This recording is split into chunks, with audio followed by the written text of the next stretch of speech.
एक ओंकार सतनाम करता पुरख निरपौ निर्वैर अकाल मूरत अजूनी सैभंग गुरप्रसाद जप आद सच जुगाद सच है भी सच नानक होसी भी सच। वाहिगुरू जी का खालसा वाहिगुरू जी की फतेह। Dear students, in this video I am going to cover question number 19 T.S. Garewal cash flow statement 2020 edition।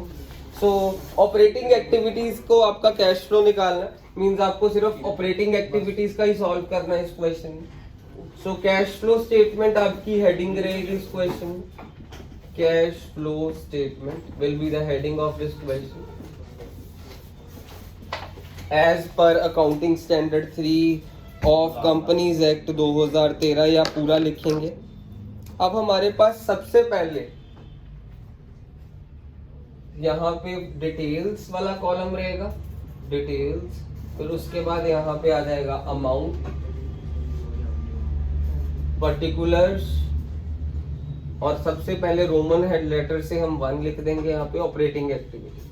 Roman letter 1 operating activities को रिप्रेजेंट करता है। आपको क्वेश्चन में सबसे पहले ऑपरेटिंग एक्टिविटी वाली चीज होती कौन सी है? Surplus as per statement of profit loss, और वो आपको सीधा ही दिया हुआ है क्वेश्चन में। कितना दिया? 8 लाख। तो आप यहाँ पे लिख देंगे surplus as per statement of profit loss. Surplus as per statement of profit loss 8 lakh is given to you. उसके बाद क्वेश्चन में डिविडेंड पेड, उसके बाद आप क्या करते हैं? Add propose dividend, interim dividend, ये सब कुछ आप इधर करते हैं। So provision for tax, add transfer to general reserve. सबसे पहले ट्रांसफर टू जनरल रिजर्व देखते हैं क्वेश्चन में है कि नहीं है। Transfer to general reserve question में दिया नहीं हुआ, ब्लैंक छोड़ दिया हमने ट्रांसफर टू जनरल रिजर्व। फिर उसके बाद आपके पास होता है provision for tax. Provision for tax bracket में हम डालते हैं मेड, दूसरी प्रेफरेंस रहती है करंट ईयर। और आपके पास प्रोविजन फॉर टैक्स क्वेश्चन में दिया हुआ है 1,10,000, आपने यहाँ पे 1,10,000 एज इट इज लिख दिया। ये मेड एंड करंट ईयर वाला कंसेप्ट तब यूज होगा, वैसे तो करंट ईयर वाला लिख देते हैं, मेड वाला कंसेप्ट तब यूज होगा जब आपको एडजस्टमेंट्स दी होंगी। फिर प्रोविजन फॉर टैक्स के बाद होता है हमारे पास प्रपोज डिविडेंड, जितने भी डिविडेंड हो। प्रपोज डिविडेंड लास्ट ईयर का याद रखना आएगा। प्रपोज डिविडेंड ब्रैकेट में लास्ट ईयर। क्वेश्चन में प्रपोज्ड डिविडेंड है नहीं है, प्रपोज्ड डिविडेंड नहीं है क्वेश्चन में, नहीं है तो ब्लैंक छोड़ दिया। उसके अलावा जितने भी डिविडेंड पेड है वो हम यहाँ पे प्लस कर देंगे, प्लस डिविडेंड पेड। हमने डिविडेंड पे करा है 1,10,000 का क्वेश्चन में। उसके बाद कोई आग वगैरह लग जाए, मीन्स कोई नुकसान हो जाए, तो वो हम यहाँ पे प्लस करते हैं। तो क्वेश्चन में कोई हमारे को नुकसान देखो, कोई नेचुरल डिजास्टर से, कोई चोरी से, कोई ऐसा नुकसान हो आग लगने से, तो वो हम प्लस करते हैं वो नुकसान को। एंड वो हम देखते हैं क्वेश्चन में हमारे को ऐसा कोई लॉस दिया हुआ है, loss by due to extraordinary item, जैसे कोई अर्थक्वेक आ गया, फ्लड्स आ गए, तो loss due to extraordinary item वो प्लस कर देंगे। क्वेश्चन में एक्स्ट्राऑर्डिनरी आइटम वाला कोई लॉस नहीं दिया हुआ, क्वेश्चन में एक्स्ट्राऑर्डिनरी आइटम वाला हमारे को कोई लॉस नहीं दिया हुआ, वो ब्लैंक छोड़ दिया। पर हमारे को कोई क्लेम मिला, नेचुरल डिजास्टर वालों से कोई क्लेम मिला, कंपनसेशन मिली है, मींस कोई किसी साल कुछ हुआ होगा यहाँ पे, तो वहां से हमारे को क्लेम दे रखा है। क्लेम रिसीव्ड वो माइनस करेंगे, claim received for natural disaster, compensation received for natural disaster. Question में दे रखा है कोई डिजास्टर हुआ उसकी वजह से आपको कंपनसेशन मिली है, जैसे कोरोना के कारण काम बंद हो गए, अगर किसी ने इंश्योरेंस करवाई होगी उसको क्लेम रिसीव हो जाएगा। क्लेम रिसीव जो भी करेंगे, claim receive due to natural on account of natural disaster, for natural disaster, for natural disaster. तो ये हमारे को क्वेश्चन में क्लेम दिया हुआ है 75,000, ये माइनस करना होता है जो भी हमारे को ऐसा पैसा मिल जाए ना। उसके बाद इनकम टैक्स रिफंड भी हम माइनस करते हैं, इनकम टैक्स रिफंड, हमारे को क्वेश्चन में इनकम टैक्स रिफंड दिया हुआ है, क्वेश्चन में 10,000। इन सभी को प्लस माइनस करके आपके पास आएगा profit before tax and extraordinary item. इन सभी को प्लस करके आएगा profit, net profit before tax and extraordinary item, before tax and extraordinary item.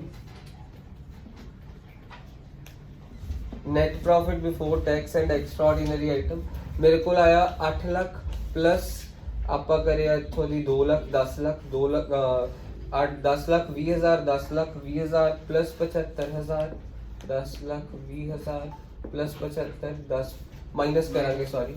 सो 10 लाख 10,000 चो असी होर माइनस कर देवांगे 75,000 एंड मेरे को आ रहे हैं इत्थे प्लस माइनस करके 10 माइनस 5 5 3 then इत्थे 9 लाख 35,000 आ गए।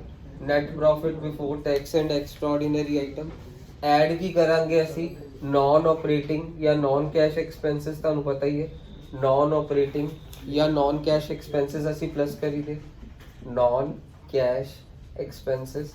ਇਹਦੇ ਵਿੱਚ ਤੁਹਾਨੂੰ ਦੱਸਿਆ ਹੁੰਦਾ ਕੀ ਹੈ interest on debentures, depreciation, goodwill written of, premium on redemption of debentures, amortisation of goodwill, patents good the amortisation, ये सारिया चीज़ां इहदे च आउंदियां। सब तो पहला तुहानूं क्वेश्चन च नज़र आ रहा है depreciation non operating expense, non operating या non cash expense. Depreciation is a non cash expense, तो असीं लिख दिता डेप्रीसीएशन क्वेश्चन च दित्ती हुई है 1,50,000 1,50,000 depreciation is given to you, 1,50,000 depreciation दी है। उस बाद loss on sale of investment, ये भी नॉन ऑपरेटिंग एक्सपेंसेस ने। Non loss on sale of investments, ये भी नॉन ऑपरेटिंग एक्सपेंसेस ने। So loss on sale of fixed assets ते इन्वेस्टमेंट सारे नॉन ऑपरेटिंग एक्सपेंसेस होंगे 30,000। उस तो इलावा होर की आ सकता है interest on debentures, goodwill written off, patent written of, जो कि कुछ और है नहीं है। इस तो इलावा कोई और हो सकते हैं interest on debentures, goodwill written off, patent written off and interest on debentures. आ वाले पॉइंट हो सकते हैं और है नहीं है वाले, यही 2 पॉइंट्स ने, तो मैं 2 लिख देते। फिर उस तो बाद होंगे non operating income, non operating income ਇਹਦੇ ਚ ਹੁੰਦੀ ਹੈ interest income, dividend income, rental income, profit on sale of fixed asset. Question सानू क्या डिविडेंड रिसीव्ड दिता क्वेश्चन च सानू 20,000 डिविडेंड रिसीव्ड माइनस कर दिता यानी डिविडेंड इनकम है। डिविडेंड रिसीव्ड मैं इत्थे लिख दवांगा minus 20,000 dividend received 20,000।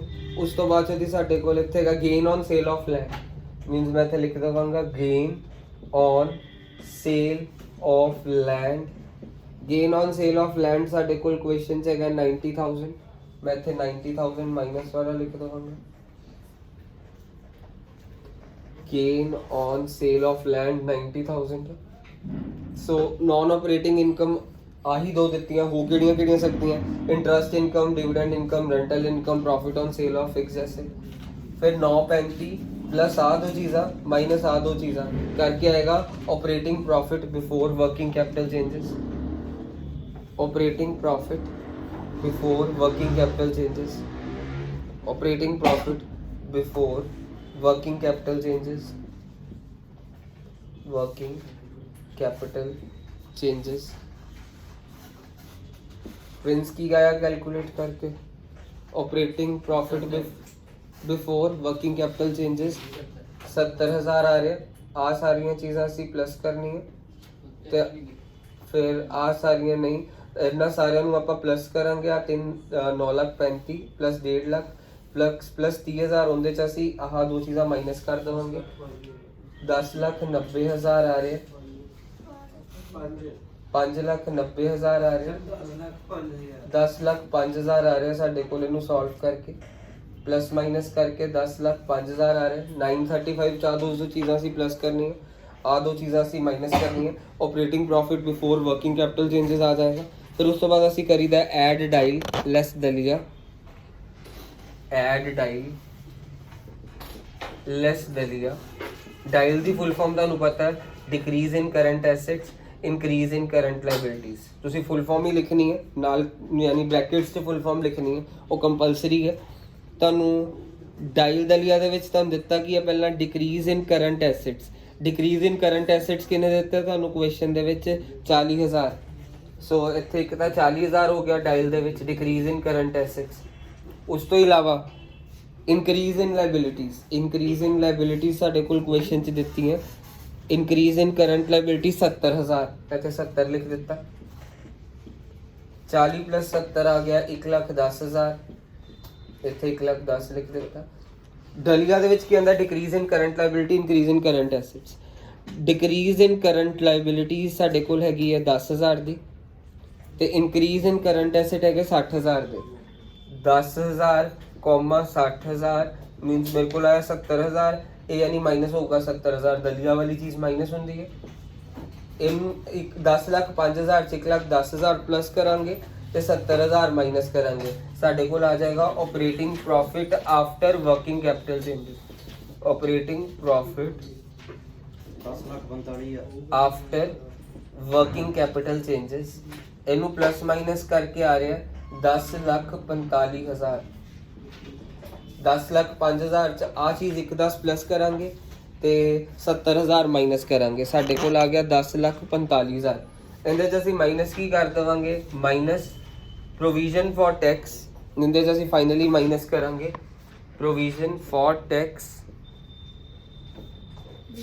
Brackets, good evening बेटा, खुश रह खुश रह, brackets provision for tax, brackets tax paid. So tax paid किन्ने ਦਿੱਤੀ ਹੈ ਤੁਹਾਨੂੰ ਕੁਐਸਚਨ, ਟੈਕਸ ਪੇਡ ਦਿੱਤੀ ਹੈ ਤੁਹਾਨੂੰ ਕੁਐਸਚਨ ਦੇ ਵਿੱਚ 1,20,000। ਅਸੀਂ ਇੱਥੇ 1,20,000 ਲਿਖ ਦੇਵਾਂਗੇ।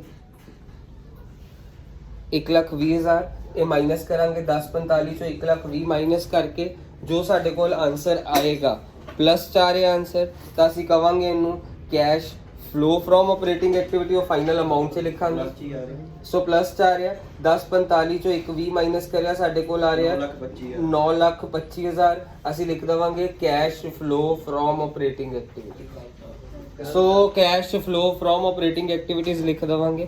9,25 आ ਰਿਹਾ, ਜੇ ਸਾਡਾ ਪਲਸ 4 ਹੈ ਤਾਂ ਅਸੀਂ ਲਿਖ ਦਵਾਂਗੇ cash flow from operating activity. J minus च आया होंदा तो असी माइनस लिख देते, cash flow from operating activities. एक क्वेश्चन खत्म हो गया, दैट्स इट।